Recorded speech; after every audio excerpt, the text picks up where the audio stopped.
All right, what's going on, guys? So last night's NBA lineup was pretty solid, hit around 255. If Marcus Smart kind of played as how I expected him to, could have been even higher. John Wall didn't. If that game was kind of close, I feel like John Wall would have been. A, he would have done more, but he still did enough to get us in the money. So can't really complain there. Moving on to today, we got the Cavs on the road against the Raptors and the Spurs on the road against the Rockets.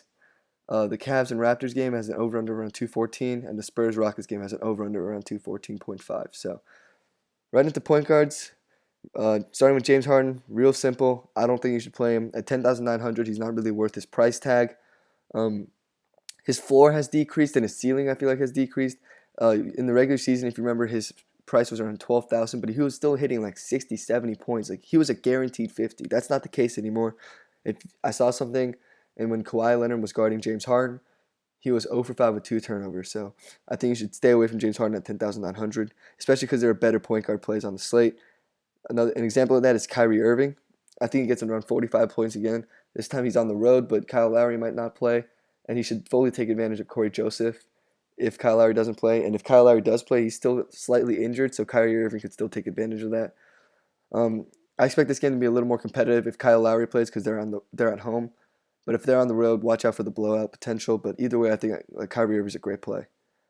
Kyle Lowry, like I said, he's hurt. He's a game time decision as of now, as I'm recording this. He was on pace to have a really good game last time against Cleveland, but he got hurt. At 7,400, if he plays without a full without a minutes restriction at all, he's a great value at 7,400. But if he's has a minutes restriction or he doesn't play, you obviously shouldn't play him. Lou Williams, he had a really bad game. You look at his game log, look at all those games that he's had, and guess when the one time I played him was? Yeah, the 3-point dud that he gave us. But just like Bogdanovich a few nights ago, I called that Bogdanovich would bounce back from a 2-point game and go off, and he did against the Celtics last night. I think Lou Williams does the same. I think he has a really good game tonight against the Spurs. Tony Parker, I really feel for him. He's injured. He's out for the playoffs. I think it was a rupture. He got a ruptured quad. That just sounds painful. Just hopefully you recover quickly, Tony. But we're moving on here. Patrick Beverly. I really love Patrick Beverly tonight. I think he gets you at least 25, 30 points. He's at home. The Rockets just got blown out. They want to avenge that. And I really love Beverly tonight in this spot. Patrick Mills, Patty Mills, I feel like a lot of people are going to want to play him just because he's going to start. And I feel like that'll drive down the ownership of Beverly, which makes Beverly even more appealing. But Patty Mills, even if he does start, you have to remember he's going to be guarded heavily by Patrick Beverly, who's one of the best defensive guards in the league. So I really don't think that you should play Patty Mills, even if he does start at 4,400. Kyle Lowry doesn't play. Corey Joseph might be the favorite value play on the slate just because Kyrie Irving is an awful defender, and Corey Joseph should take advantage of it. If you look at his last game, he had 35 fantasy points in only 25 minutes. That granted, some of that was in garbage time, but still. Moving on, none of these guys here are that intriguing. Maybe DeLon Wright if Kyle Lowry doesn't play because he gets the backup point guard minutes, but besides that, I think we're done with point guards. Moving on to shooting guards. DeRozan, just like Harden, plain and simple. I don't think you should play him. Even if Kyle Lowry doesn't play, I don't think you should play him. I don't. For the people that do play him, you got to realize J.R. Smith is actually a really solid, good defensive player, and I think that's going to continue even if it's home.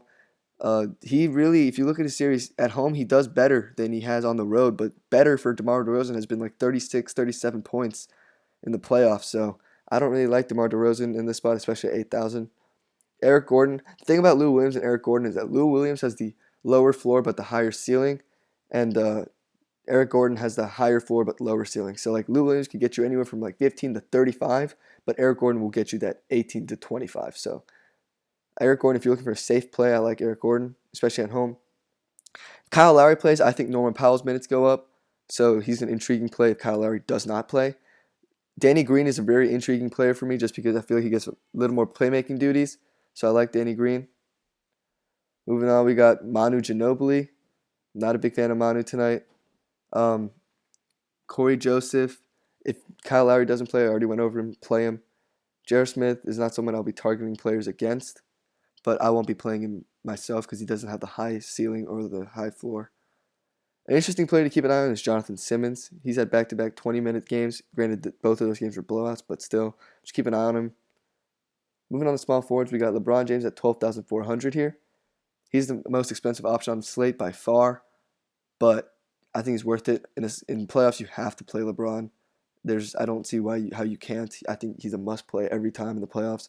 I'm paying up for him, and I think everyone else should too. If you want to fade LeBron, Kawhi, you have to play Kawhi. Kawhi might be the second most safest play on the slate. I expect him to get 50 plus again. He's on the road tonight, but I don't think that should deter him too much. I like Kawhi. Um, he should have another good game, and at 10,800, I think he should be value. Ariza's too inconsistent for me. He's going to get you that 10-point game or that 30-point game, and at 4,700, I want a little more consistency out of that spot. PJ Tucker, like I said, just like Ariza, a little inconsistent. Minutes are a little inconsistent. He had 26 in game 1, 16 in game 2, so he's kind of risky for me. DeMar Carroll seems to get you around 10 points every time. Nothing more, really. Yeah, if you look, just 10 points. 11, 14, 12, 13. He had a 23-point game, but after that, 10, 10, yeah. So at 30,000, you could do worse for just getting a guaranteed 10, but you could do better in my opinion. Moving on, we got power forwards. Kevin Love, I don't know what it is about Kevin Love in this series. I just don't like him. Ibaka's a solid defender, and I just am not a huge fan of Kevin Love. I think just he's too inconsistent for me. Like at 7,000, I would want him to get around 35 to 40 points, and he's only hit that once in his last 4 games. So I'm not a huge Kevin Love guy tonight. Same with Aldridge. I don't like Aldridge at all. The thing about Aldridge is that with the Rockets' power forwards are Ryan Anderson and Trevor Ariza and Sam Decker. Those guys all like to shoot a little bit, like from 3-point. So that means Aldridge's going to have to guard them at the 3-point line, which means he won't be around the basket enough to get as many rebounds as he could be. So I don't really like Aldridge that much, especially because he's not a great rebounding player anyways. He only averaged 7 on the season. I think they'll go even lower this series, maybe to like 5, because he won't be around the basket enough. Ibaka's someone who's really safe. He'll get you that 25, 30-point game. I don't know if he'll get you anything more than that, but he's a really safe play. He gets most of the minutes in the fourth quarter. He gets the center minutes in the fourth quarter because they don't play Val in the fourth quarter anymore. So Ibaka's a safe play at 6,000. Not much upside there. Ryan Anderson has more upside at 4,800. If you look at his back-to-back games, 34 and 31.5. 4,800, really cheap for Ryan Anderson. I expect that to continue. He's one of my favorite power forwards on the slate. Like I said, Trevor Ariza is inconsistent. Channing Frye had a big game last game. He won't do it again. David Lee, no. Patrick Patterson is going to get you around 15, I feel like, tonight. He's pretty much done that the past 3 games. Minutes in the exceeding 20. So I like Patrick Patterson a little bit. And that's about it for power forwards. Moving on to centers. Tristan Thompson is my favorite center because the Raptors aren't just really good at rebounding at all, especially because they put Ibaka at center and not Val. So the Raptors aren't the best rebounding team. So Tristan Thompson should just have all those rebounds. Every game in the playoffs so far, he's had 10 plus rebounds, except the last one. And I think he should get 10 plus again. Pau Gasol, I'm not a huge Pau Gasol fan. He only had 6 points last game, but he had a big game. But that was also in a blowout. At 5,300, I'd rather just pay up the extra 200 to get the safety of Tristan Thompson. Clint Capella, he gets around 25 minutes a game, and he'll get you around 25 points, but he's also a little inconsistent. It's whoever's hotter that day, and that could be Nene tonight. It could be Capella. He's a little too just kind of uncertain for me, and I'd rather just pay up and get Tristan Thompson. Val, like I mentioned, doesn't play the fourth quarter, so for a guy who only gets 20, 25 minutes at most, I can't fathom. I can't play him.